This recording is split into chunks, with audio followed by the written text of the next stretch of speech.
It's a blessed and beautiful Thursday morning. It's the 18th of December. 19th of December 2024, a day after Mr. President presented the 2025 budget. Good morning and welcome to the Morning Brief right here on Channels Television. I am Bukola Koka. And of course, I'm Jeffrey Uzoma. We're counting down to Christmas. We'll always keep you in that zone and that mood. It's 6 days now to Christmas. How are you getting ready? How are things with you? And how much have you spent, I should say, based on your budget? Because I know the economy, they say it's not smiling, Bukola. Will it be a clean December? And by clean, I'm sure you know what I mean. Or a dirty December. Well, what does it mean, particularly with, a countdown towards the end of the year? And there's been so many things that Nigerians have gone through in terms of the removal of fuel subsidy, inflation, and all the others. And what does the 2025 budget that Mr. President has also presented now, what does it mean for the average Nigerian, for the worker, for the civil servant, especially also for entrepreneurs, there's medium and small scale enterprises. What does it mean for them? Of course, we'll be delving into all of that. What does it mean for, pupils, children in secondary school? What does it mean for those in the university? What does it mean for university lecturers? We'll be asking all those critical questions. But speaking of children, it was a sad one yesterday from Oyo State, Ibadan, the capital city to be precise, when reports came through about deaths, following a party organized by a certain radio station in conjunction with a former queen. And right now there is mourning in some homes in Ibadan, and that is really sad. And it throws up a lot of questions. What happened to crowd control? What happened to proper planning ahead of that event? What happened to ticketing, such that those who are coming through a narrow gate could have been properly planned for, and everything else could have been smooth sail? It really begs the question about, what was a mission to giving children a happy December turning into tragedy and mourning for parents and their loved ones right now. It's very unfortunate and very sad, and our thoughts and our prayers are with these families who have to deal with this situation that they have to deal with right now, because I can imagine they may not have gone for that party, they would have been alive, but as they say, God knows best. But the authorities have to investigate to know exactly what played out, and if there are culprits, they should be held responsible. The children, our children, should be protected at all costs. That is the standard anywhere in the world. But because away from that, back to the budget, which we're going to explore today on the program, it was quite, I was looking at the session. We're going to explore a lot of the budget today. But when I heard the president talk about pushing inflation to 15%, the patriotism in me wants to say amen. But I know that's not going to happen. I would like to come back here and say, Jeff, you were hasty and you were wrong. 15% is totally out of reach. Use the political statement, ambitious. It's safe to use the word ambitious. Realistic, I don't see that happening. When we talked about the last 2024 that is ending, that it's not even going to end at 30. This, but perhaps were naysayers. They targeted 21 and it's ending at 34. 34%. Maybe at December, we don't know what it's going to be, but it's going to hover between 33 to 34 to 35, or thereabout. So I don't know what magic. I don't think I've seen anything in this presentation that suggests to me that is possible. Maybe when we get further detail, we'll get to know. But yes, that is going to be the core conversation today on the program. And that is the very, very first thing we will be looking at today on the program. What is the implementation? What is the implication, I should say, of this budget presentation to every home, every person, every individual? That is the very first conversation on the program today. Because I have the next one. And we'll also be touching on World International Migrants Day. What does it mean for migrants all over the world? especially migrants of Nigerian extraction who face myriad of challenges in many countries of the world. How do we deal with that, very problematic perception about Nigerian nationals, the challenges they face at airports and in the countries of their residence? We'll be having that critical conversation this morning on the program. As a matter of fact, we'll be joined by a superstar photographer and painter himself. I saw him moments ago, all white bearded. Kelechi Amadiobi will be joining us on the program today to talk about his journey into photography and how he's held his own.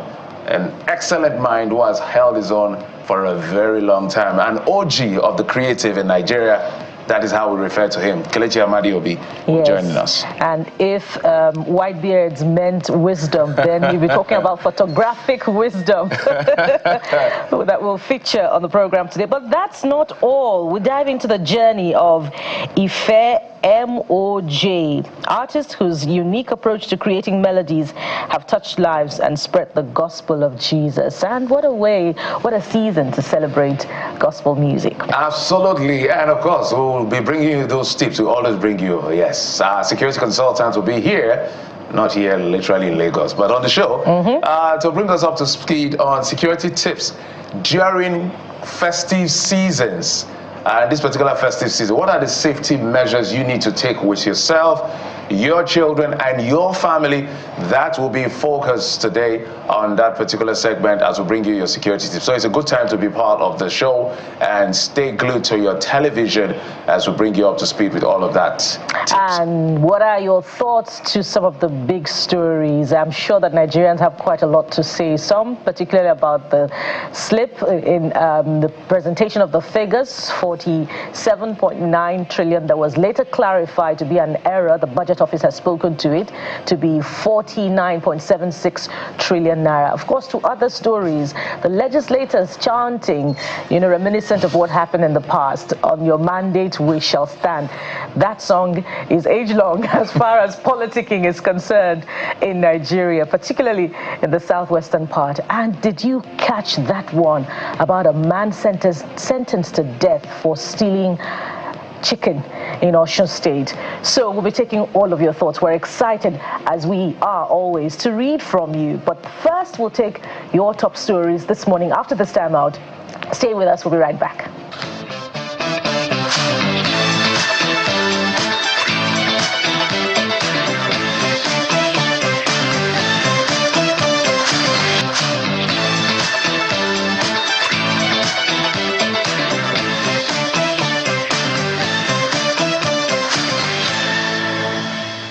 Welcome back. And top on the brief this morning is the presentation of the 2025 appropriation bill to a joint session of the National Assembly by President Bola Tinubu. Briefing lawmakers, the president says security and defense, infrastructure, health and education are some of the sectors with high allocations in the 49.7 trillion naira budget proposal. The president also set a 150 naira per dollar target in the 2025 budget, which according to him is to enable the federal government to ensure the smooth implementation of the budget. And by the way, they also highlighted the fact that debt servicing should be consuming almost as much as infrastructure on the whole. Meanwhile, the National Assembly has now extended implementation of the 2024 budget by 6 months. Senate President Godswill Akpabio, speaking during the 2025 budget presentation by the president, says the 2024 budget has achieved a 50% performance rate in capital expenditure and 48% in recurrent expenditure. And to other stories now, the Dangote Petroleum Refinery and Petrochemicals has dismissed allegations that the Nigeria National Petroleum Company Limited used a $1 billion loan secured through a crude forward sale agreement to support the refinery during a liquidity crisis. In a statement by the company's chief branding and communications officer, Mr. Anthony Chiejina, he claims the NNPCL stance was a distortion of the facts, and he states that the refinery's decision to enter into a partnership with the NNPCL was based on the recognition of their strategic position in the industry as the largest off-taker of Nigerian crude and at the time the sole supplier of petrol into Nigeria. And outside our shores, it's quite a sad development. The large fire ravaged parts of Liberia's Parliament building a day after tense protests erupted. following months of political deadlock. Authorities say the fire has been brought under control and investigation has been launched to establish the cause. The Economic Community of West African States, that's ECOWAS, and the U.S. Embassy condemned the Tuesday's attack of violence between the police and protesters and called for calm in the West African nation. Let's touch on sports very quickly now. Kylian Mbappe and Vinicius Jr. both scored as Real Madrid cruised to a 3-0 victory over Mexican side Pachuca to win the Intercontinental Cup final in Doha. Mbappe opened the scoring in the 37th minute before Rodrigo doubled Madrid's lead early in the second half. Vinicius sealed a comfortable win for the Spanish and European champions with a late penalty. And of course, let's talk about box office, big box blockbusters. Movies like Wicked has become the third highest grossing movie in the year 2024. Directed by John Chu, the famous crossed a whopping $524 million milestone worldwide. Bukola, well, we should consider a career in this thing. These monies are shaking my head. Change of career, right? No, just add it to our portfolio, you know. Yeah, we're also in the creative space, although we're journalists. You may just need to do a bit of training in I went to film school. I studied editing, so I could add directing or acting. I'm not sure of acting anyway. But so maybe I could do well. Our friends in the creative space have heard you, and so I'm sure they'll be calling you for auditions. Maybe they give us some roles, like reading the news, presenting show on what TV. I'm glad about is that the box office figures are not just making news in Hollywood now. Nigeria is also featuring brightly. We're doing big things in that space. We're doing big things, and we can only hope that it gets bigger from here. But more importantly, that we also blaze the trail in streaming platforms, such that our intellectual property, stays at home. But I have a little concern. I go to the movies. I think we spend like 7,500 to watch a movie or more. My problem is, why are you forcing popcorn on me? If I don't want to take popcorn, what is the problem? Now they have to force it on you, give you a drink or popcorn if you choose, because I think it's factored into the bill and all of that. So your package. All of that. Well let's Jeffrey would prefer his asson, Oh, Lord, you know what it is. Yeah. If you give me asson, I'll pay 10,000. I promise you, my wife and I will come. All right. By the way, when I go to the cinemas, I don't like watching foreign movies. I like to watch Nigerian movies. It's just a principle I love, because we got to support our own.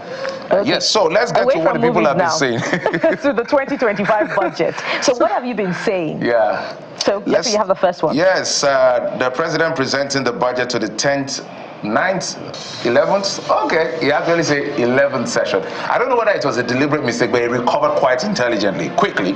When he said, is it 10th? That was not the only mistake of the afternoon yesterday. Yeah. He made a mistake in the figure, but this is the one we're talking about. And I said, 11th, you're hereby re-elected and all of that. He just made fun out of it. But hey, this is the reaction you've been given concerning that statement by the president. Brown sugar, you said that's just politics. It shouldn't be taken too personally. Ultimately, he knows where elected people, they were elected by the people, and a statement indirectly suggests that it supports them all in their roles. And Uchenna says, one thing about the president is that he knows how to turn his mistakes into fun. Do I say it's wisdom or just being smart? We need that smartness also in transforming the economic fortunes. And will that smartness make any difference in the assurance or in the projection that inflation will be moved from the current 34% to 15% in 2025? Bukola, I want to put myself on record. You want to prophesy again? I want to put myself on record that 15% inflation rate will not be achieved by what we are saying. I would like to come back and say I was hasty and I was wrong. And my simple analysis is simply because this year we looked at 21, we're doing 34, and nothing suggests in all the numbers I've looked at with my understanding of economics that suggests that we can get there. But maybe the economists will disagree and maybe agree. With Jeffrey. I don't know. And it seems Jeffrey is hardly wrong, particularly on this set.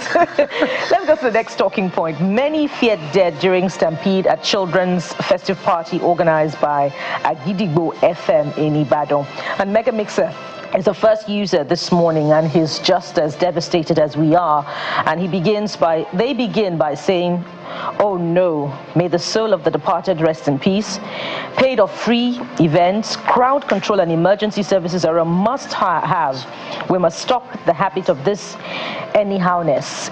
as a people. And that's a parlance in Nigerian lingua franca to refer to carelessness. It's so sad to see these kids. Lack of attention to detail. Okay, Jide Kuje says this is quite sad. Did they not make provision for security and crowd control? It's a big question. I just feel bad reading this because these children just went to have fun.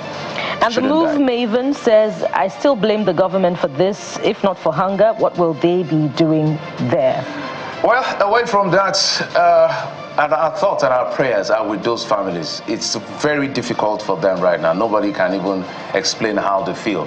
But our thoughts and our prayers are with them. Let's move on now back to the National Assembly, why the 2024 budget has now been extended by 6 months. So for the records, this year, we at some point operated almost 4 budgets. We had the 2023 budget, and then extended into this year. Then we had the 2024 budget, and then there was a supplementary budget.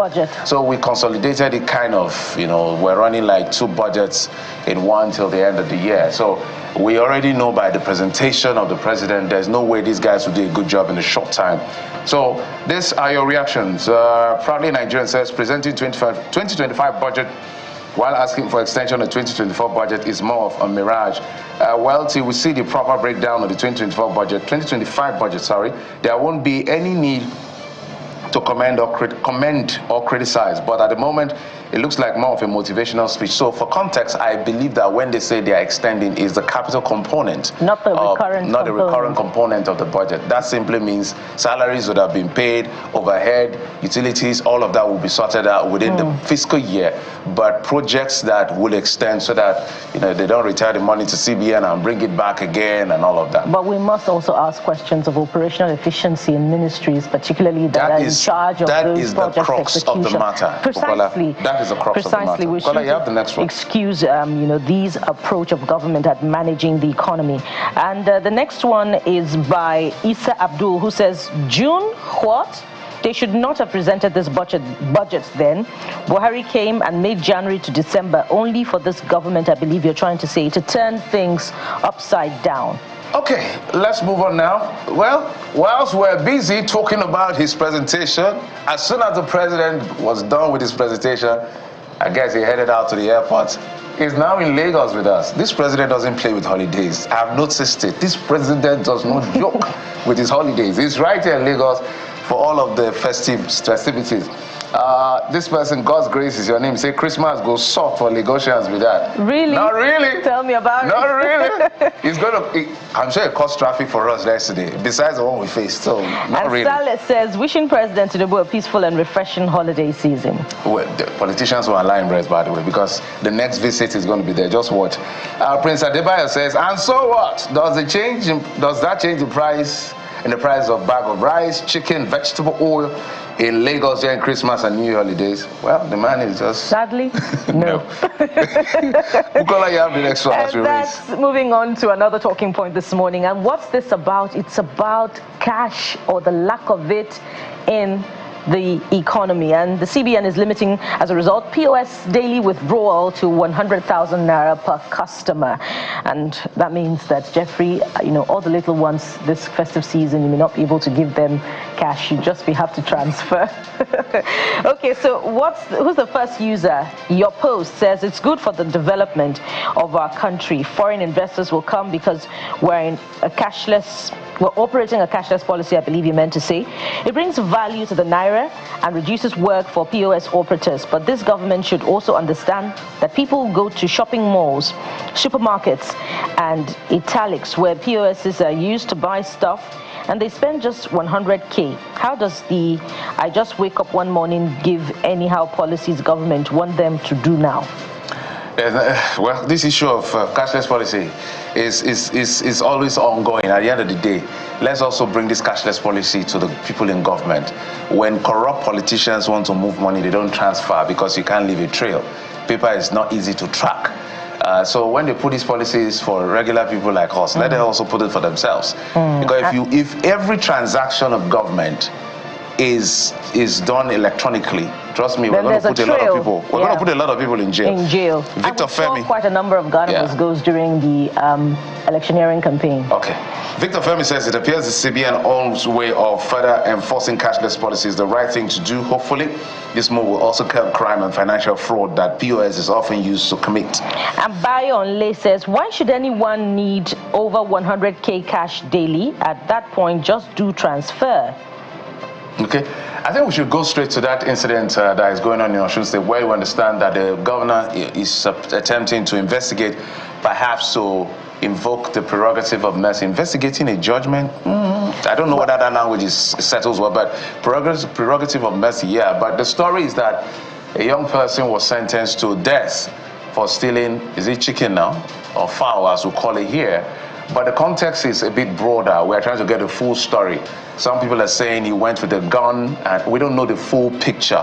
But whatever it is, for what he stole on record that we have, to the best of our knowledge and available information to us, fowl or chicken or whatever it is, and death, I don't think it really pans out well. There are people that have done worse things.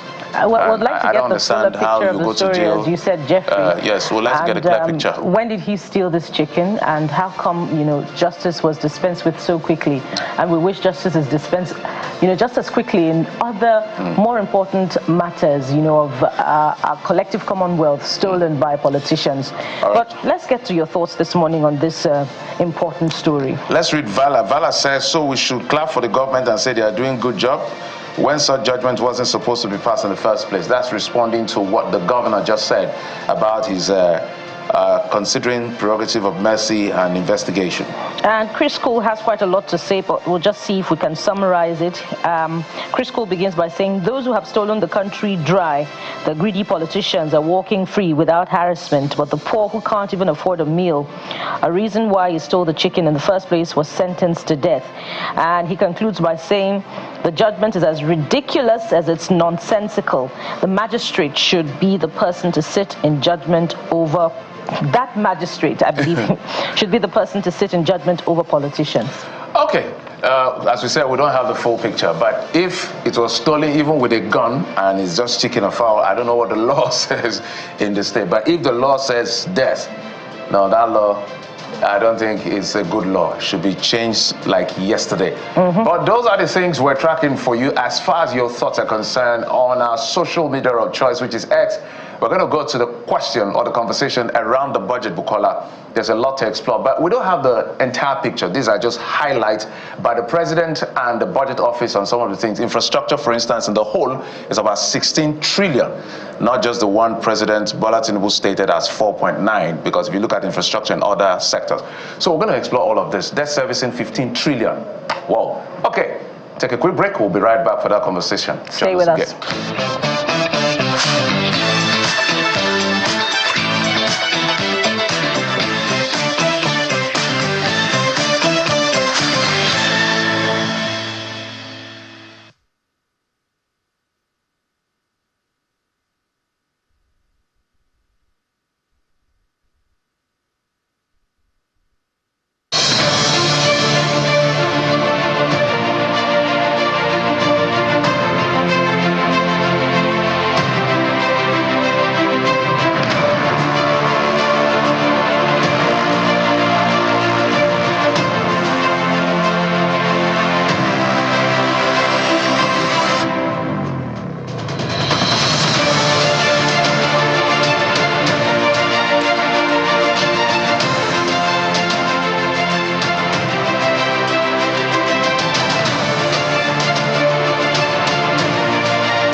Welcome back. It's a safe political word that the president used yesterday to present his 2025 budget, or fiscal, or what they call the appropriation bill. It will be passed by the National Assembly, then becomes an act to give a spending limit of 49.7 trillion naira. With the trend we've seen so far, that could go as high as even further, maybe 50 trillion or more. This is the record high budget as far as Nigeria is concerned in naira terms. But in dollar terms, that comes to about $31 billion. But there are so many ambitious assumptions in that budget, which some of us have doubted. But it will be great to see it happen, because if it works, it's good for our country. But the experts are here to explore all of it, looking at all the angle of this particular one. But joining us right here in our Lagos studio, before other guests will join us hopefully later on, is a member of CITN, Chartered Institute of Taxation of Nigeria, Mr. Chukwuemeka Eze. Mr. Eze, thank you so much for coming on the program. Thank you for hosting me. Mr. Eze, we'd like to get an overview from where you sit of what played out yesterday as far as the numbers and the presentation of the budget is concerned. The president, yet again says, look, this is going to be a lot of sacrifice. We appreciate the patience so far, but this is to the people's house. This is what I've done with the money you gave to me or approved for me last year. This is what I need you to approve for me in 2025. When you looked at everything, what did you see?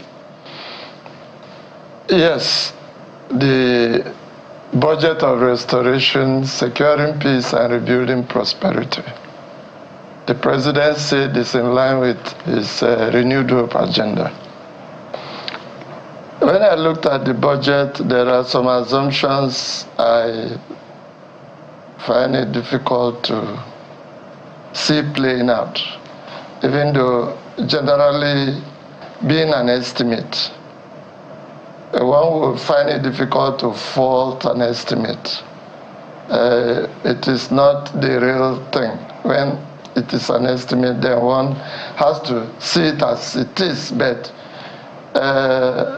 looking at the estimates, for instance, the oil output is placed at a minimum of $2 million. Sorry, 2 million barrels. 2 million barrels per day. And OPEC for 2024 approved 1.5 million barrels. I don't know whether OPEC will allow us to do up to 2 million barrels per day. So what happens if OPEC refuses to allow us to do up to 2 million barrels per day? That will become problematic. That will increase the deficit in the budget, because the revenue is about $34 trillion and the remainder is deficit. So if we are unable to export 2 million barrels per day, that means definitely we won't be able to achieve the intended revenue. Then on the other hand, the budget contains that the current inflation of 34.6% will come down to 15% in 2025. That will be a miracle, one of the wonders of our current time. For us to have such a fall, that will be about 19% fall in budget. I think that will be it's too ambitious. So I pray that it works, it happens. But with my little economic sense, I doubt whether that will take place. So then the dollar, the naira per dollar, from 1,700 naira to 1,500 naira, 200 naira difference, that could happen. That could happen, but it will be dependent on other factors. The way the CBN handles the naira, and if our exports are increased.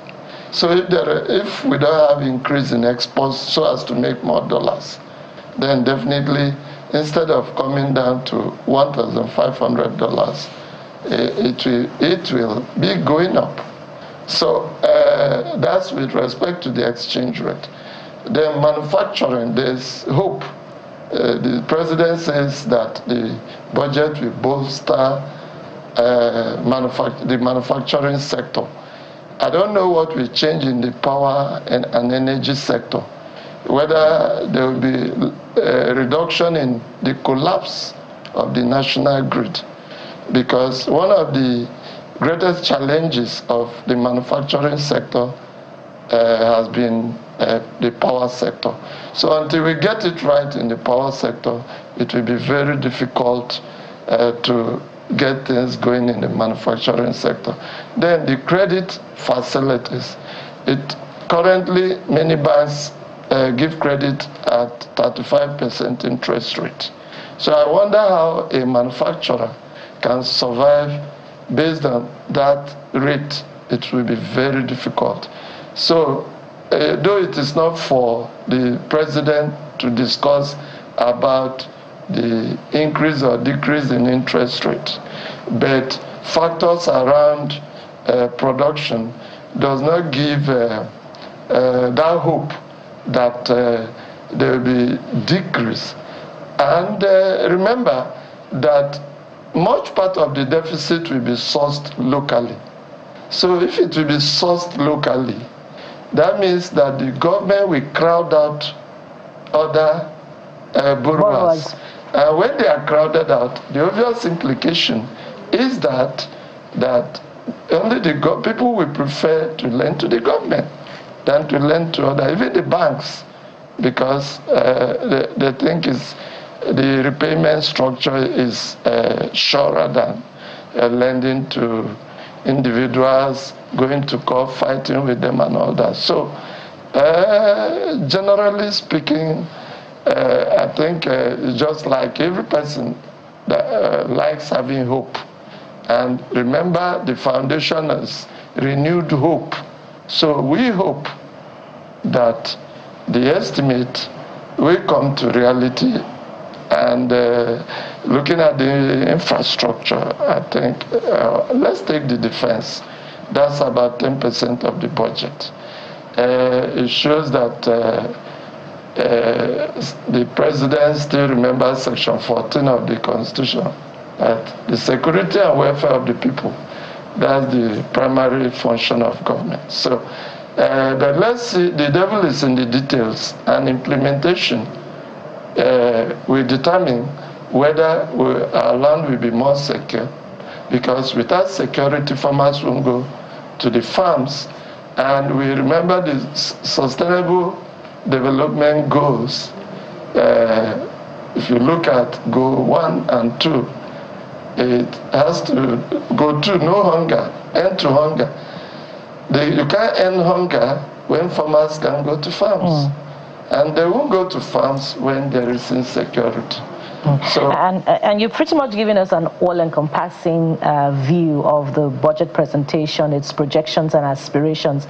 And you touched on something very critical, which is part of the projections, and it is the $2.2 million barrel per day production of crude oil from which revenue will be sourced. I'd like you to speak to the other key aspects of revenue projections to fund the budget, which is, an expanded tax base and, collection of customs and excise duties. If it is based on the assumption that, perhaps VAT will be increased according to the Presidential Tax Committee by the year 2025, and we know VAT is consumption tax, so that means that the people will be further taxed. And of course, this year, the immigration has projected has rather submitted that it surpassed its revenue target of 5 trillion naira. And we know, how that was secured, that, led to what we now have as a struggling economy and a depleted base in the area of importation. So what will be the impact, of this projection for revenue on the economy? Yes, you are aware we have the oil revenue and non-oil revenue. Perhaps you want us to look at the non-oil revenue component. certainly with increased VAT, the government will be making more money, especially on import VAT. You know, Nigeria is an import-oriented country. So we are going to make more money, and with improved technology, definitely the VAT component to the revenue will be much, and it's going to leverage on the decrease that we are going to have on companies' income tax from 30% on assessable profit to 27.5%. So the VAT increase is going to definitely add to the revenue of government.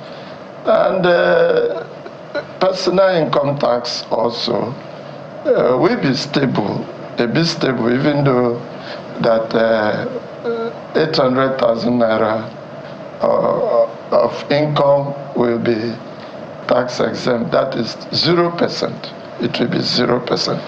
But if you look at the next band, if you earn anything above 800,000 naira, that you pay 15% on your personal income tax. In the new, I mean, if the tax reform bills are passed. Yeah. So if you look at it, why I say it will be a bit stable, if you look at it, you discover that for somebody who earns 150,000 naira per month, that will be 3 million naira per annum. The person, if you minus 800,000 naira, you will have 2.2 million naira left. In the current dispensation, going by the rates, if you keep other factors constant, that is to say, you are not deducting pension, National Housing Fund, annuity, life assurance for you and your spouse. Let's keep that constant, taking it that you are not a public servant, and even you are in the private sector, and those things are not part of the deductions. You have 2.2 million. If you go by the current rate, in the 6th schedule of the Personal Income Tax Act, you see that the first 300,000 naira is 7%, that's 21,000. Next 300,000 naira, 11%, that's 33,000. Next 500,000 naira, that's 15%, that's 75,000. Next 500,000 naira, that's 19%, that's 95,000. And next 1.6 million, that's 21%. By the time you add it up, you will have 330,000 naira in the current dispensation. In the new reform, in the Nigeria Tax Bill 2024 pending at the National Assembly, by the time you minus 800,000 naira from the 3 million, you have 2.2 million. 15% of 2.2 million is also 330,000 naira. So you can see that both in the current dispensation and in the coming dispensation, if you earn 3 million, the personal income tax liability will be the same amount. Okay, interesting. Let's bring in other guests as we bring, because we want to drive this home as much as possible as it relates to the average Nigerian. We're being joined in the program by Mr. Kabir, Mr. Haman Ali Kwak Jaffa is the DG Nigerian Textile Manufacturers. Mr. Haman, thank you so much for coming on the program. Thank you, Jeffrey, and compliments of the season. Compliment of the season to you too, sir. So let's get your initial reaction and response, if you will, to the presentation of the budget. The president, if my producer can put this up, has put out some priority areas, including infrastructure, security and defense, things like health, education. So those are the layouts. And I know that when it comes to manufacturing, besides credit issues and all of that, infrastructure is critical, because they also talk about the power component. What is your initial reaction to what you heard from the president and the budget presentation? Thank you very much. Our major concern actually is about the infrastructure, which is key to manufacturing. the power sector is not good enough for FDI and then for competition. Because if you see up to today, we don't even know our megawatts we are consuming in this country. Because sometimes they say it's 3,000, sometimes 2,000, sometimes 2005. But South Africa, which we compete with, has more than 50,000 megawatts. Exactly. And we are always beating around the bush. We don't know how much of megawatts we do have in this country. And we are doing a lot of manufacturing. So that's why we are not competitive. Every time we cannot export, we cannot compete with our peers abroad. And therefore, you cannot export anything. And this is what is supposed to balance our foreign currency. Because as long as we don't export anything, we don't go anywhere. Our dollar rate will continue to fluctuate and will not be stable. So it's key that government looks into infrastructure clearly. Because you see some countries that are doing FDI, Samsung now is going into Vietnam because they have clear enabling environment there. And they have good electricity. So people will just go. You don't need to even ask FDI people to come to your country. When you have infrastructure in place, they will rush you. They'll come to this country. And manufacturing will have a better GDP. For now, we don't even have any GDP to show anywhere. And the government will be thinking as if they're wasting time on manufacturing, but it is not. The enabling environment is the duty of government to put in place anywhere. And then the other things will be taken off by the manufacturers and traders alike, to travel abroad, to sell things, to compete. Because that's why we miss AGOA. We miss AGOA, we miss anything that we have to compete with other countries. Because when we take our goods there, we cannot sell. And the manufacturers will come back empty without making any profit. And therefore, they are not encouraged to continue to do anything. And this takes us backwards every time. The African Growth and Opportunity Act by the Obama administration, he found out that most North African countries, Southern African countries, have grown their GDP through those things. But when we come to Nigeria, there's nothing, we don't have anything to show. And this is something that's meant for Africa. And we're supposed to be the African giant.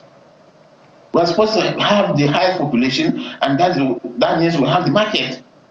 So people just come and take our market without us benefiting. And that doesn't make us competitive. And we continue to go down, our dollar rate, our naira, and continue to not balance it. And it becomes serious for us. So, Mr. Hamad. Government, yes, please. Yeah, Mr. Hamad, if you look at the budget provisions, there's also a 6 trillion naira component earmarked for social services, targeting improved access to quality education, healthcare infrastructure, and social safety nets. Now, while that is being projected to, have worries about inflation, do the benefits outweigh the odds when you consider that, there's also a social safety net component in the 6 trillion naira figure? You see, all those figures, we see them, but they don't seem to tell us anything in this country. Because each time we go, they say there's no cash backing, it's just an estimate and all this and that. So we are not able to really talk with confidence as to what is in the budget and what we can discuss with the ministry officials and the government representatives. So the manufacturers find it difficult to go around anything. Because look at, for instance, we are supposed to have a textile park since the 2020 budget. And up to today, nothing has happened with the Funtua textile park created by the government so that textiles will be able to compete. But when they started, we can just only see a big gate there in Funtua, and there's nothing there, and there's the textile park. So in most cases, when we see figures, we just look at them, and then nothing really comes out. Because they'll say there's no cash backing. And then at the end of the year, they will say you have to mop up everything and send it to the accountant general or clear it in whatsoever and bring vouchers. So that doesn't look good for us. Because you don't know what they have, and they'll never tell you they have the cash backing. Nobody will inform you. And by the end of the year, they'll mop up everything and take it back to the treasury or whatever, try to finish it up at the end of the year. And this becomes difficult. We have to really parley with the ministry official so that we know what is in there for us. And then we can work on it. But everything is hidden for you in this country. The act for open information with the people is not done. You don't get it. We have an act that we will have to be open to manufacturers or people dealing business with you. But yeah, it's always hidden. The red tape has not been caught. They say red tape everywhere in the ministries. All right, Mr. Ahmad. Nobody tells you what. Yes, thank you. As we begin to wind down, from what you've seen presented, at least at the skeletal level, by the president, are you seeing any form of hope? There should be something you can see that gives you a form of maybe succor or hope, if you will.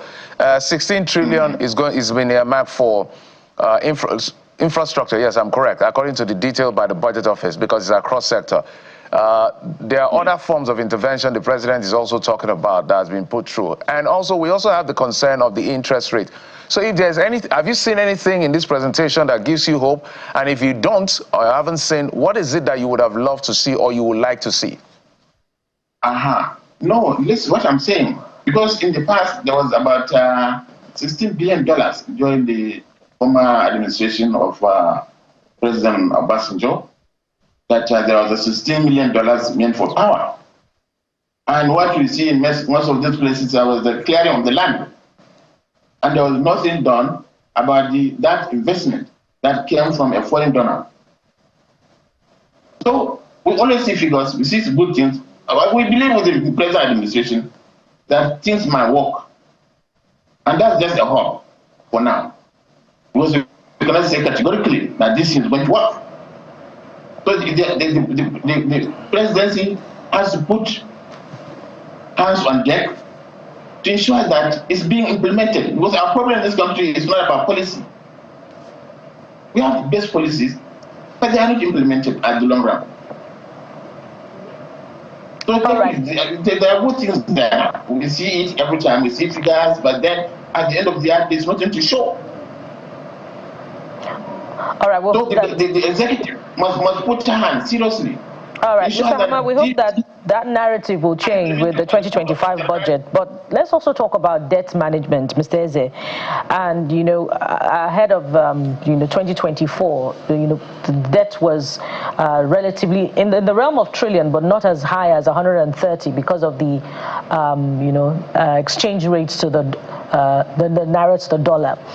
But now we're financing a budget deficit of 13 trillion naira, while the administration is also assuring that debt management will not suffer. Do you see that as a contradiction? If we're borrowing to finance a 13 trillion naira budget deficit, and at the same time we're managing a debt that is not guaranteed not to move past what it is now because of the vagaries of crude oil in the international market, the price of crude oil? Yes, thank you for coming this way. The debt management portfolio may not change much because we've been borrowing and we'll continue to borrow, but about 15 trillion will be spent on debt management. So that is very high. And if our projection in the 2025 budget is not met in terms of revenue, that means we'll need to borrow to augment. So it is neither here nor there. We're borrowing 13 trillion actually. 13? Yes, according to their records. 13 trillion, that's 34 trillion revenue, 13 trillion deficit. That's different from what we will spend concerning out of the budget. We are already owing, and we'll take part of this budget to pay. It's different from the one we will still borrow. To fund the budget deficit? Yes. Yes, that's exactly my point. There is a sizable portion of this budget that will be spent servicing the one we are owing. So we are not out of the debt trap. So I have my fears concerning our debt regime. Okay. I have my fears. There's a lot of this conversation. You know, it just started. The president just presented that budget barely less than 24 hours ago. So we'll continue to weigh in and bring experts like you in different sectors and different areas to speak to the issues. Yeah. We're totally out of time. All right. We must thank you, I thought you would have had time to look at education and health. Yes, those are the social components. Those are the social components. That's why I say it's an ongoing conversation. We must thank you for coming, giving us that insight, especially the breaking down of that tax element as far as the new and the old, or the existing and the potential one that is coming. Chukwuemeka is a member of CITN, joining us from our Lagos studio here. Mr. Amali Kwajafa is the DG, Nigeria Textile Manufacturers, joining us via Zoom from Kaduna. Gentlemen, thank you so much for coming on the program. We appreciate it. Thank you. We'll take a quick break now. When we come back, we'll get to the very next leg of the conversation. It's going to get exciting right here on the Morning Brief. Join us again.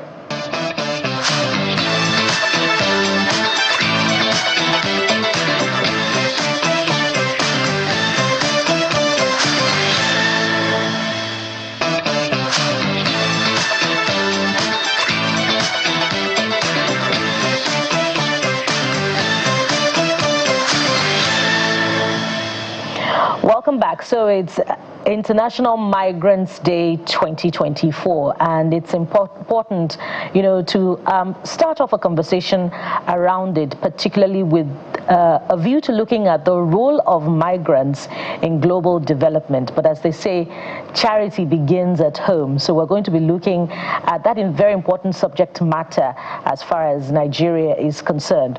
So joining us this morning to have this conversation, we have Paola Peace, the Interim Chief of Mission, International Organization for Migration, Nigeria. Good morning, and thank you for joining us. We'll also have Mr. Jake Apele, Global Security Rights Advocate and founder TAF Africa. Good morning and welcome. Thank you so much for joining us, gentleman and lady, to the program. Thank you for having me, Bukola. Yes, sir. So, Mr. Pele, I'm going to start with you because, as we say, charity begins at home, and we know how migration has impacted significantly on Nigeria. Initially, the concern was only around the health sector, but we've seen other, professional practices impacted significantly in Nigeria by migration. And we know that, it's a constitutional right. People cannot be prevented from moving. But you find in many countries of the world, professional associations of Nigerian practitioners who have been commended for contributing significantly to the sectors in those countries. For instance, in America, you'll find an association of Nigerian medical doctors. In South Africa, the same. How can we harness that force of organization for development back home? Mr. Pele. Well, thank you, Bukola, for that interesting question. Nigeria and Nigerians who are migrants falls within the global statistics of 3.5% of the world population. And of course, a number of Nigerians also are included in the 9% GDP contribution of migrants globally. Nigerians are successful across the globe, whether it's in America, in Canada, in Italy, where my good friend comes from. We're very vast, talented people and doing some amazing things. There are also, on the flip side, there are also Nigerians who have migrated and maybe they are not able to regularize their paper.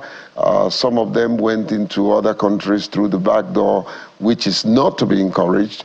However, migrants should be respected. Their human rights should not be violated. I think when that kind of narrative is out there, it will further help to get the best out of migrants instead of demonizing them.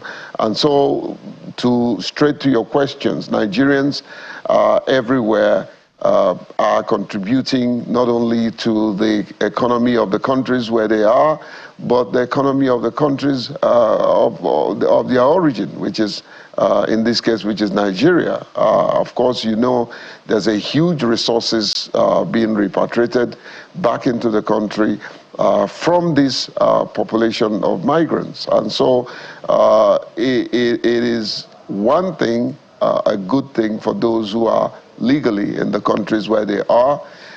It's also something to be worried about, those who are illegal, because that should not be encouraged. And as we make progress in this moment and in the discussion, I would be able to give you some more statistics about the contributions of very many Nigerians as we make progress in the course of the program.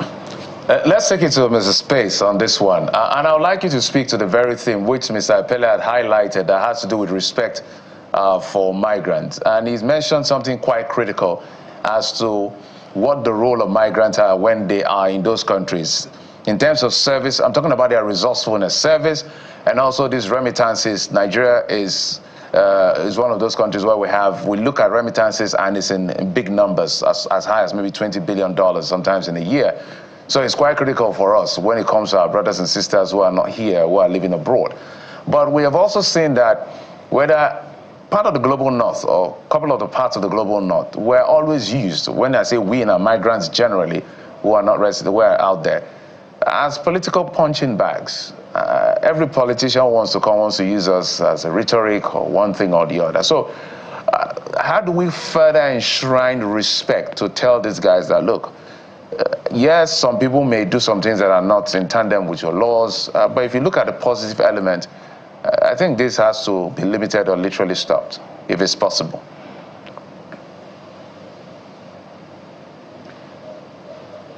Thank you for your question. Migrants, like everybody else, have to follow, like they have rights. They are human beings first, so they have rights, but also duties. So it's important to, as my brother Jake was saying, it's important to be informed before departure, upon arrival, get also information from diaspora network as well as from immigration lawyer and so on, in order to be able to really navigate the new environment. Generally, migrants go where diaspora networks are and where opportunities are, be they educational opportunity, work opportunities, and so on and so forth, in various industries, depending on their skill and depending on their hope, but also depending on recognition of their qualification and so on, that sometimes is challenging, and gets people to accept jobs that would not be necessarily the one they've been trained for. So also downscaling and so on are issues that migrants face, as well as the lack of recognition of their diploma, the need to accept sometimes degrading jobs that put them also at stake in terms of their health status, in terms of the opportunity they're looking for. So it's important that migration is well regulated, that people really inform themselves before departure, upon arrival, that they do their research correctly. Because as we were saying, migrants really contribute mostly, we have to admit it, to the country where they live in, and also to a lower extent to the country they come from. But I also like the question we received before. We also know that among those who emigrate from Nigeria, there are health professionals. While Nigeria has a penury, so doesn't have enough health workers, in particular doctors, per capita, which is also a problem because we know that health is wealth, and therefore we need to make sure that we have enough health professionals to cater for our population, in particular in a country like Nigeria with high birth rate.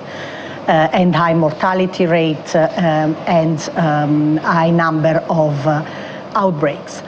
So it's critical to keep the link with the diaspora, to build the trust of the diaspora in the country of origin, to be able also to organize regular immigration around schemes such as Skill Mobility Partnership. That's a concept that the International Organization for Migration I work for and the International Labour Organization have developed some years back. So to encourage states to look really on how to harness the benefits of migration, preparing people before departure, having migration schemes that benefit the migrant themselves, country of origin and destination, selecting, for example, if we are talking about that worker, instead of facilitating the immigration of those who are already trained from public university, who will benefit more the country of destination, train people from scratch in paramedical, selecting these people among vulnerable community, for example, internally displaced persons, women, head of household, maybe coming from a conservative society, being already maybe risking to be outside the system, left behind. So you select among those who risk to be outside the system and don't have enough opportunities, and then you train people from scratch to benefit country of destination, but also you keep the link and the possibility for the person to potentially come back, be in place in some teaching hospital. You do the same for highly qualified health professional. So you keep the link between the two health system and the two countries and the people. There are various ways, and we also need to encourage regular pathways that don't only target the highly qualified, but all kinds of skilled workers. All right, Ms. Peace, I'm going to come back to you, but let me bring this also to Mr. Epele. While the rights of migrants, are guaranteed, but there's also that very big concern about irregular migration. And, since 2014, reports are to the effect that perhaps 20,000 migrants who were traveling from Libya to Europe, and you could also count, further down that they're coming from the sub-Saharan African continent as well, have perished at sea. And this speaks to the irregular policies or the inefficiencies of immigration authorities in Europe to save those who are dying at sea. And then how important is it for these conversations also about the push factors, driving these migrants to European countries? How important is it for these conversations to also be had at the international organization levels to reduce this number significantly? Very interesting question. Both the international or the other countries where migrants are going to and our country have a responsibility to properly educate these individuals who wants to take this risky journey. Of course, how, and we have heard how troubling news that have filtered out from those who drowned in the sea, those who took very difficult terrain to make these trips. And it's something that we have to work collectively, both the country, our own country, take for instance Nigeria, and the country where they are going to. We all need to work together to ensure that there is proper awareness of the risk involved, of the life-threatening decision that these individuals are going to take. Also, it's also important to underscore what in the first place sort of like causes them to make this kind of trip. Economic imbalance, economic inequities. If the country, for instance, Nigeria, if we have basic, the ability to meet the basic needs of people, I don't think they would be willing to embark on such dangerous trips. So both countries have a role to play here. The country where they're going to, the country where they're coming from, they do have a role to play. It's also important to also engage the routes where they are taking. So take, for instance, Libyans. We need to work with the government of Libyans to make sure that we begin to curtail these excesses. We need to work with government of every country where they're going to trail and pass onto this very dangerous journey, we need to work with them. We need to also deal with the cartel, because they are a group of people responsible for this. They are the one that is feeding them with this wrong narrative, giving them the impression that they can make it. They take money from them. They give them the impression that everything will be great. It's also important to note here that there are also our brothers and sisters who lives abroad who wants to bring their family members at all cost. So they will invest anything and everything to ensure that they make this trip. They encourage them sometimes, some of them who did it and, so to speak, they became successful, encourage this kind of practice. So it is something that I'm glad that you're bringing up, and we must not encourage people in any way to embark on trips like this. Now, let's take, for instance, when they do that, sometimes out of ignorance, out of desperation, what do? Do we demonize them? Do we throw them overboard? Do we abandon them? Do we allow them to rot in jails? No. And that's why I'm very, very happy with the work that my friend, Honorable Tijani, who had joined us, is doing at the Federal Commission for Migrants, Refugees, and IDP. Bukola, it's also important to note here, which is of interest to me, that some of these migrants are persons with disability. Some of them also are prey to human traffickers. And there's a need to scale up our awareness. Thank God for channels like yours, and John Momo, who is a dear friend, for giving us opportunity to talk about this kind of things, this kind of issue. So it requires a multifaceted approach to solving issues like this on the part of government, on the part of civil society, on the part of the international community. Everyone is critical stakeholders, and we must work assiduously and collectively to solve this problem once and for all. When people run foul of the law, there are consequences, but we shouldn't demonize them. We should allow them to go through the process and sometimes serve the consequences of their action, but at the same time protect their rights, give them the dignity they deserve. And of course, like I said, there are a number of agencies that have done fantastic work Mr. Pele, in this area. And that's why it's important to keep the conversation alive. But it's also important for Ms. Peace to respond to this question, particularly with reports about the inefficacy of the response of European countries to help save migrants at sea and have a more robust policy. If it's to return these migrants to their home, it's better to be alive than to die while trying to cross to greener pastures. I'd like you to respond to this critical subject as well. Miss Peace, now, that's for you. Like Miss Peace, Miss Peace. Right, absolutely right. This is for Miss Peace now.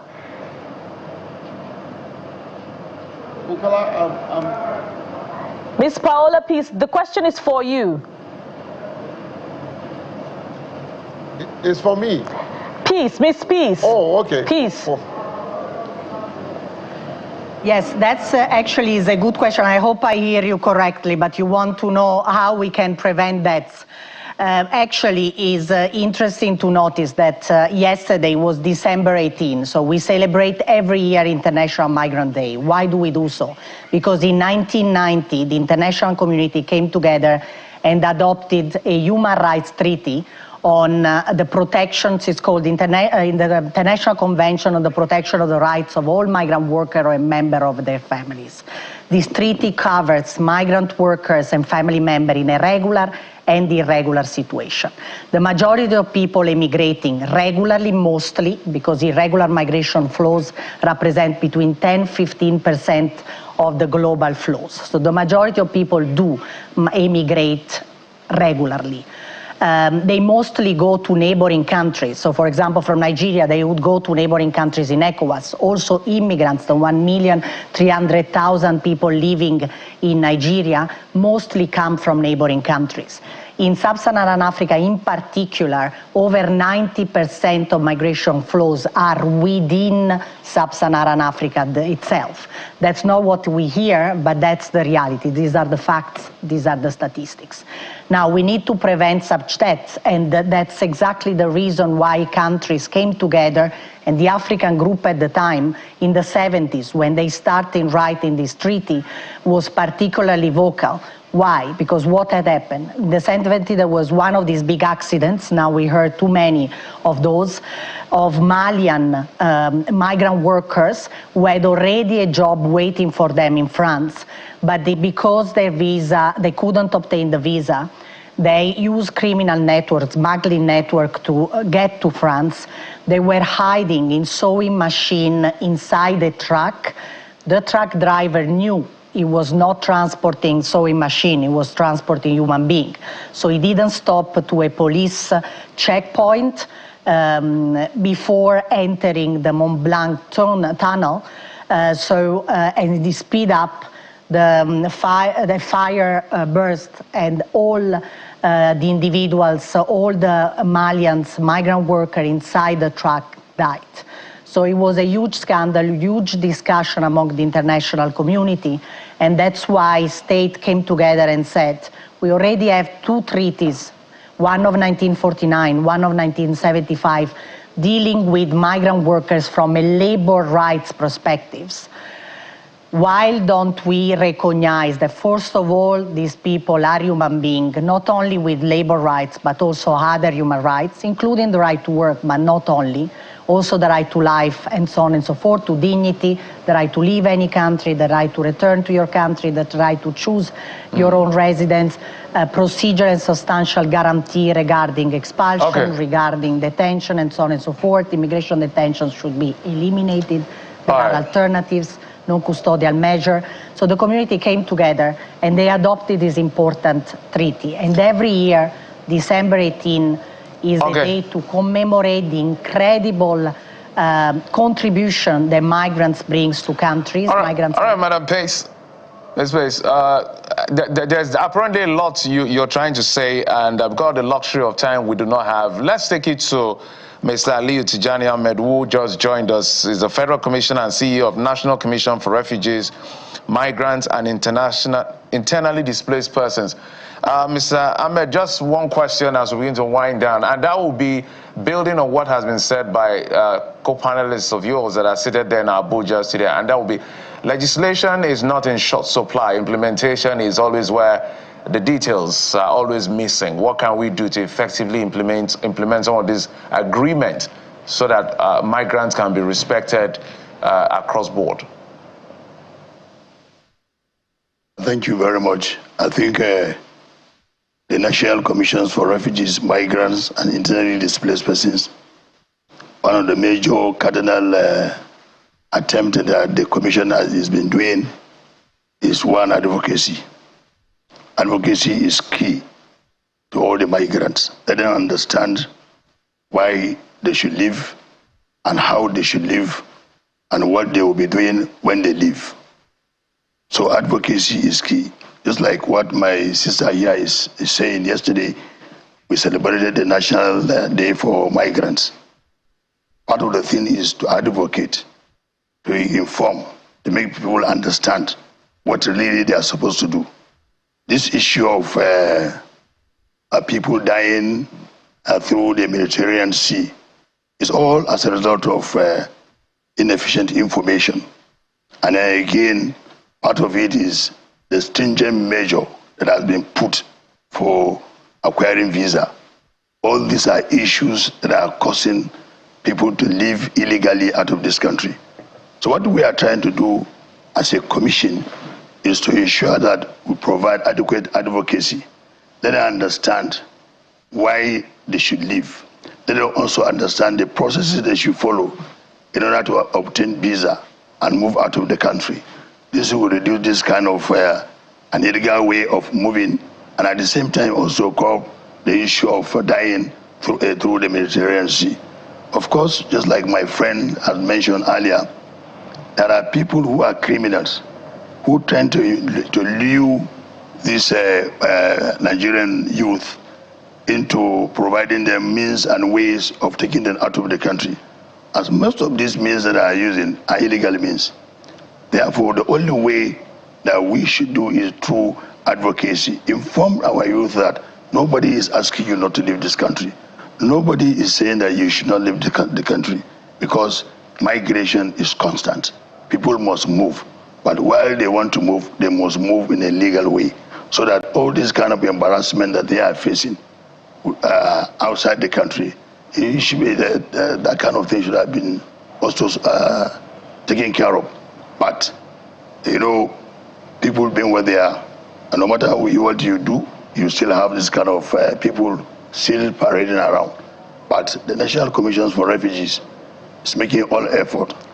Like just recently, we have reviewed our migration policy so that we make it clear and simple for individuals to understand. And not only that, we are also going to take over the leadership of Rabat process, which is another thematic area of migration. And it is our intention during that time, when Nigeria becomes the head of the migration, head of Rabat process, we'll try to also discuss means and ways that getting visa by individuals Nigerian. Let's see the condition, how it can be softened, so that our Nigerians, not only Nigerians, but even worldwide, will have a soft landing means of getting visa easily, so that it will curb this kind of illegal means of migration. Indeed, a multifaceted issue. If you look at, the socioeconomic factors at home, which are the underlying things that, inform desperation of Nigerians and indeed other Africans that travel very dangerous routes, just to seek greener pastures. And it would have been a good time, sir, to also talk to you about the state of internally displaced persons and the need for a resettlement plan for them. Talk about Benue, Borno, but we'll definitely have you back on the program as we are out of time on this particular subject matter. We've been talking with Mr. Aliyu Tijani Ahmed. He's a federal commissioner, CEO, National Commission for Refugees, Migrants and Internally Displaced Persons. We've also had on this panel Ms. Paola Peace. She's the interim chief of mission, International Organization for Migration, Nigeria. And not forgetting Mr. Jake Epele, who's a global disability rights advocate and founder TAF Africa. Thank you very much, gentlemen and lady, for your time on the program. Thank you for having us. Thank you. And so we'll take a breather now. When we return, it'll be time to talk about some very breathtaking pictures and, of course, having a privilege to talk with the mastermind behind those images. Stay with us. We'll be right back.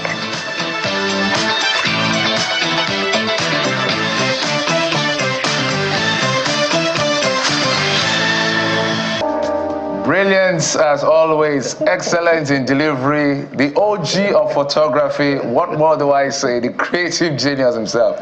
Kelechi Amadiobi, those are his works, and he's right here with us. Ever smiling, ever happy. Good to have you in the studio, sir. I joked earlier that your gray is full of photographic wisdom. It's so good to have you. So where's your camera? Same here. What can I say, for me, it's all about just looking and seeing and perceiving, So the first camera is your eye. That you used to see.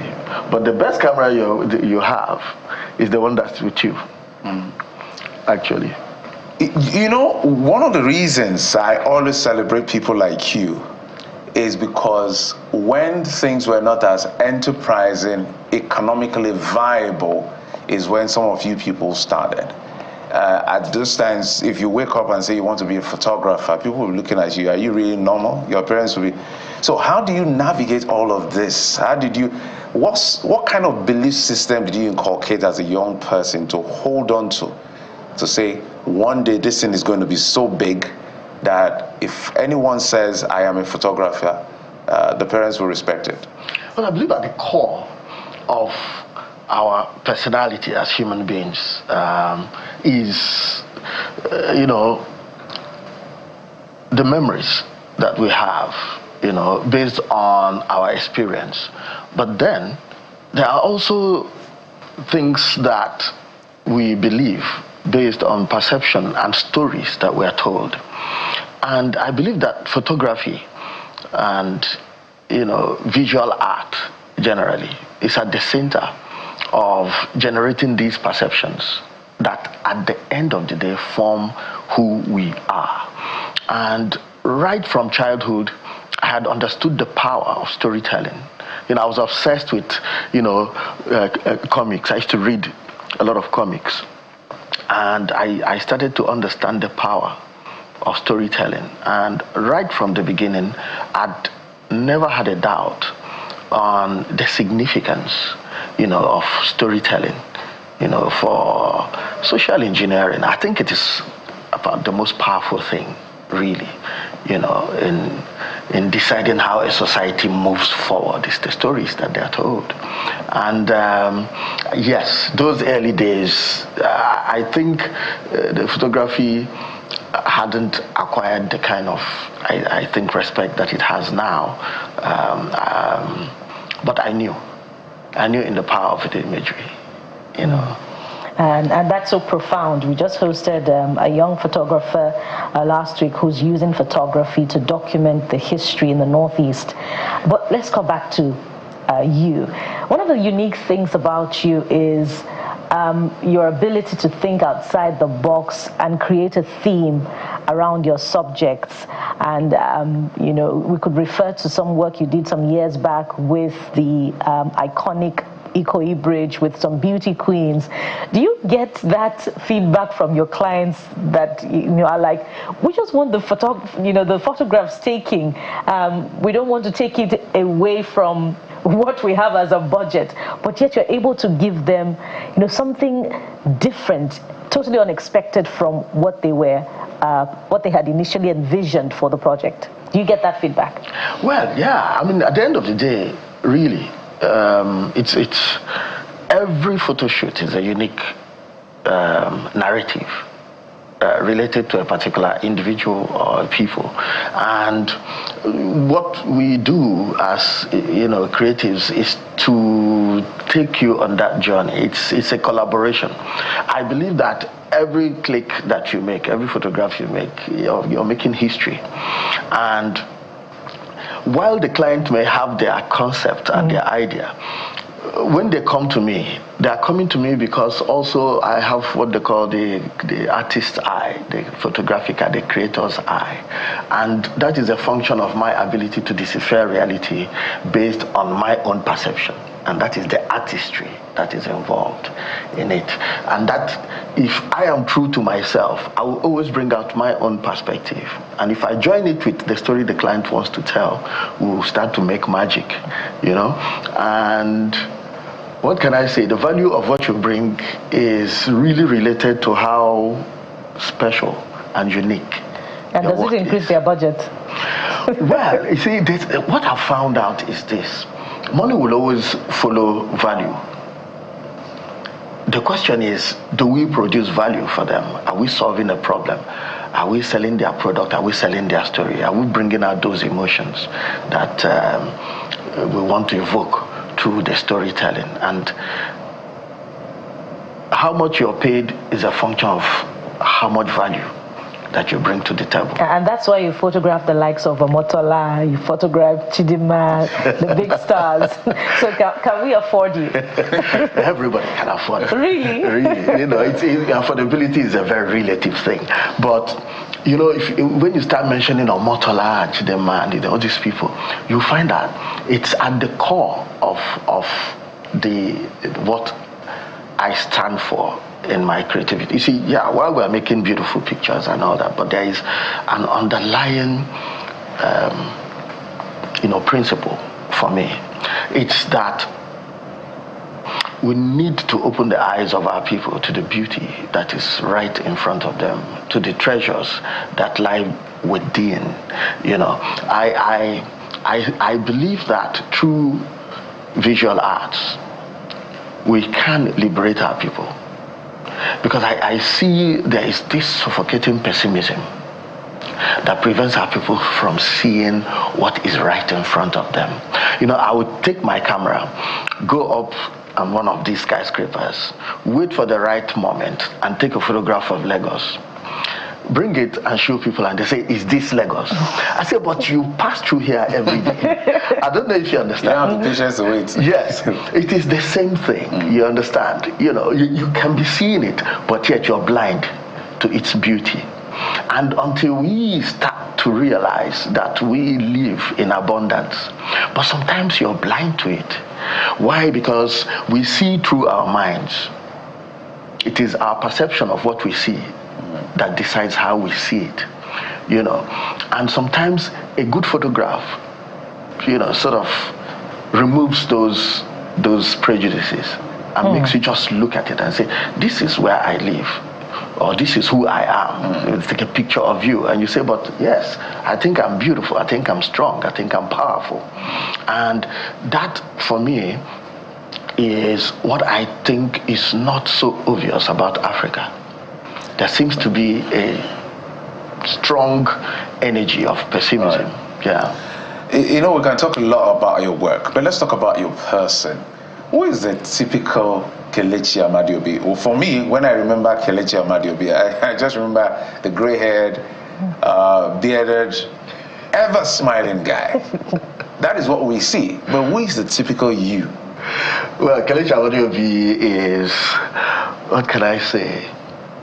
Is a guy obsessed with his passion, you know, but at the same time in search of new things.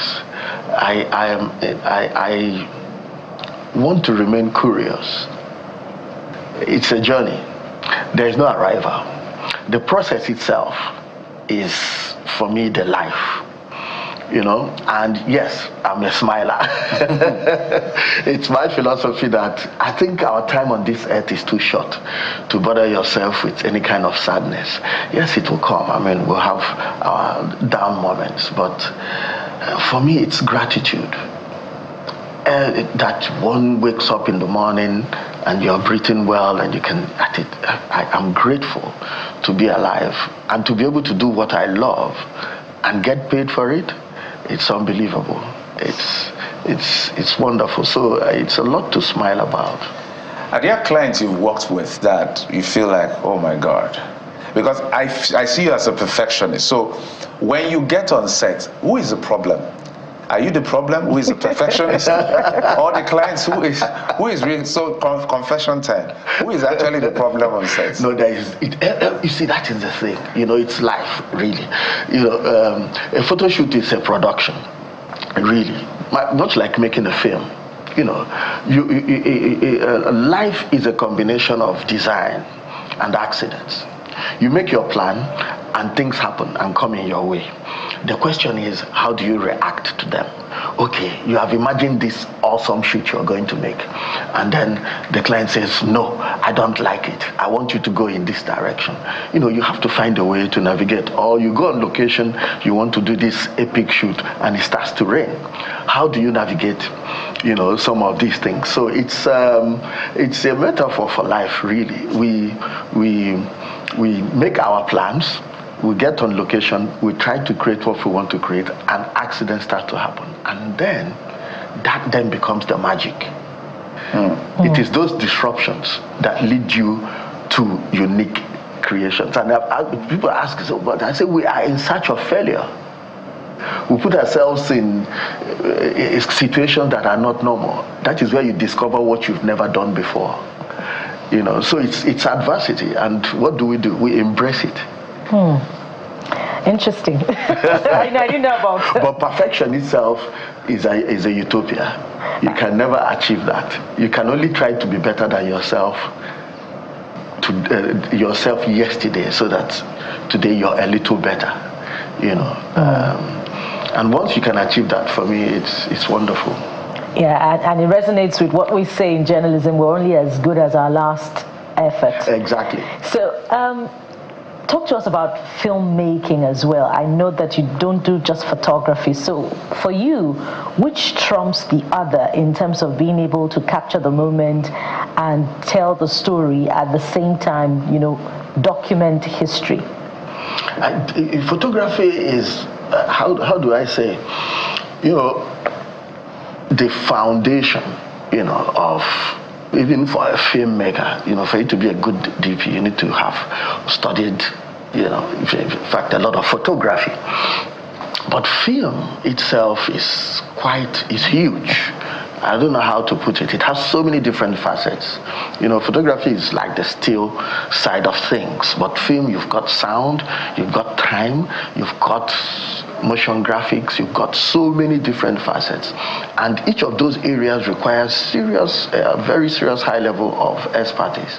And the product that ends up coming out of it, if it is good, can be extremely compelling. I mean, I always tell people, you know, somebody will take himself, go to a cinema, pay, and sit down for 2 hours watching a film. I mean, that is a very powerful thing, and it demands all your senses. It's difficult for you to be watching a film and be driving. You can't do that, you know, or be having a conversation. You want to be subsumed in it. That is the power of cinematography. You know, there's a lot to glean from you. I wish we had a lot more time, but I must ask you this question before we let you go. There was a time that photography, which you're an expert and a genius in, threatened drawing. I guess so. And now AI is threatening everything. How are you responding to AI? Well, what can I say? You know, photography itself is born out of technology, and it is in a constant state of change.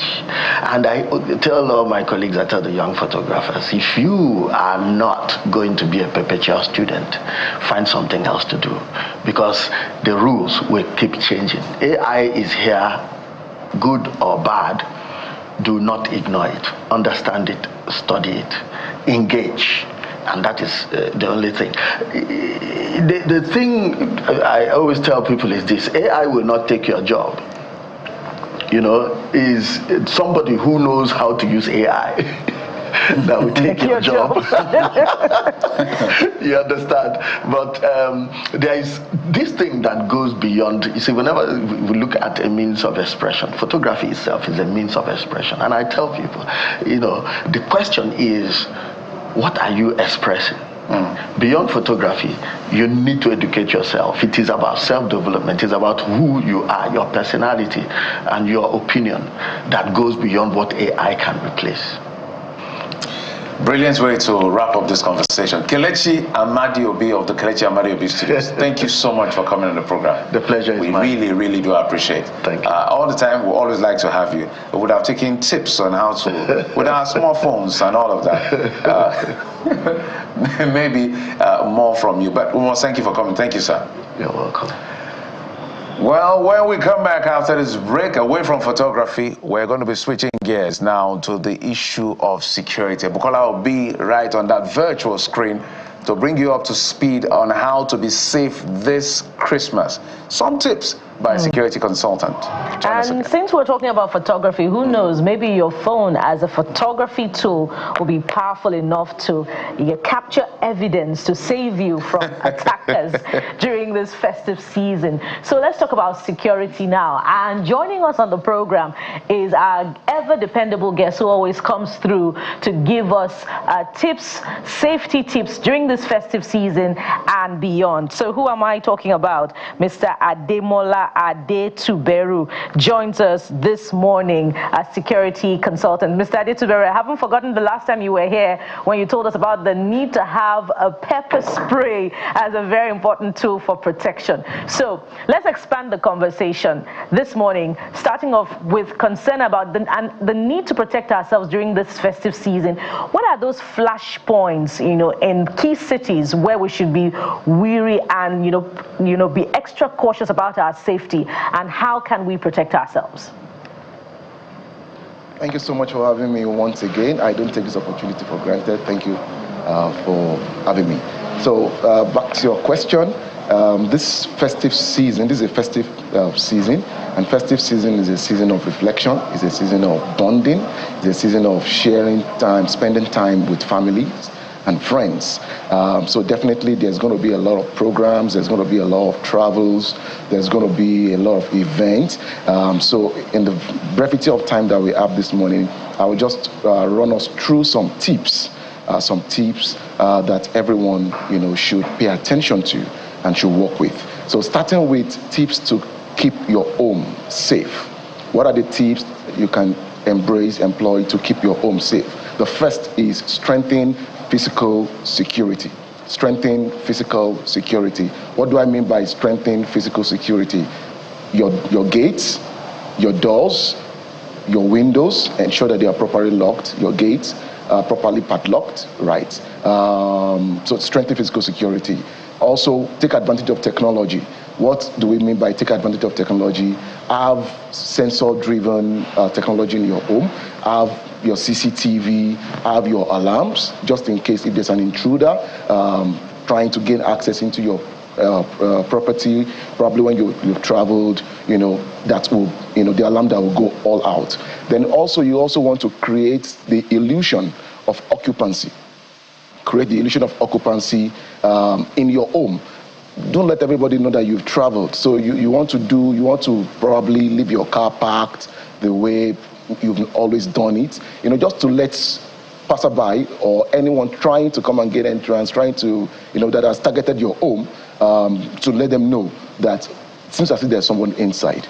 Also, you also want to secure your valuables in your safe or bank deposit, your valuables, your jewelries, your cash, and all of that. You want to ensure that they are properly, safe. Then you want to turn off most appliances and light, because sometimes we have surge.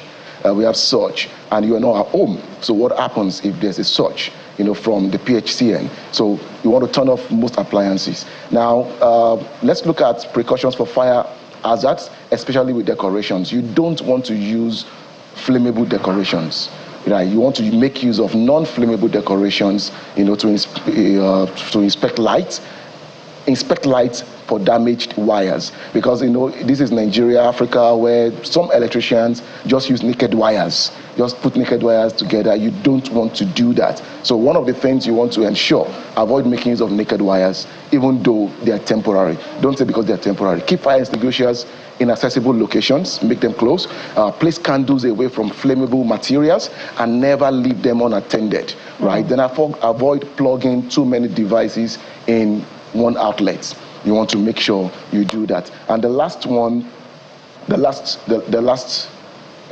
security measures for you to employ, during crowded events or shopping. Know your environment, just as banks will say KYC, know your customers. In security also, you want to know your environment. That is situational awareness. We cannot stop talking about being observant. Observation. Don't forget, once there is no concentration, avoidance is inevitable, right? Avoid paying with large cash. In case you are able to get cash, avoid paying with large cash. When you go shopping, you want to probably make use of digital payment, right? Park in well-lit areas.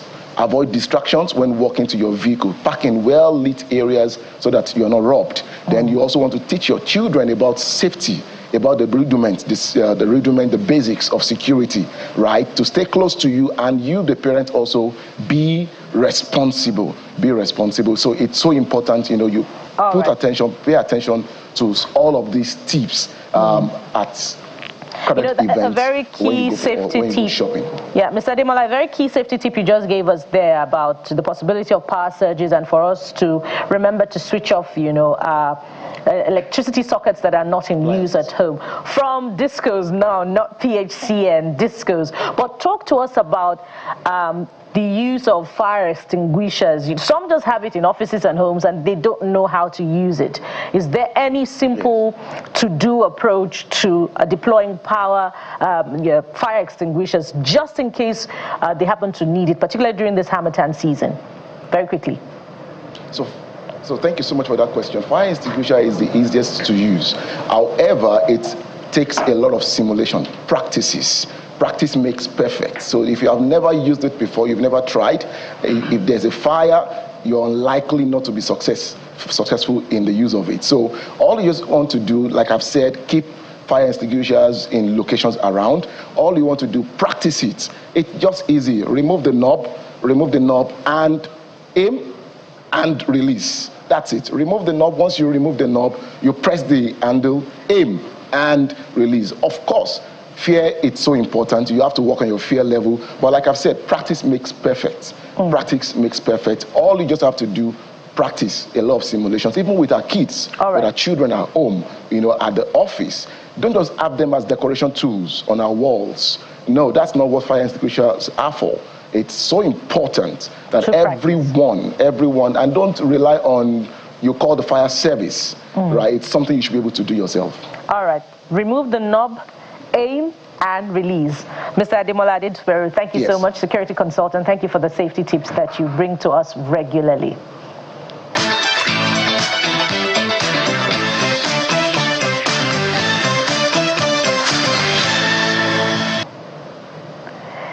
And from here, we move to the softer side of things. And our guest is already on standby. But Absolutely. Jeffrey, do you know how to use the fire extinguisher? I have it in my car.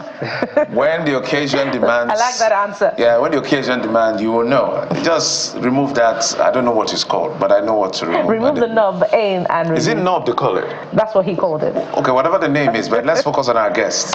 Welcome to the studio. IFE MOJ, is that your name? Yeah, that's I wanted to be sure it's not MOJ. Or MOJ, perfect. Okay, MOJ, so what does it mean? Minister of Joy.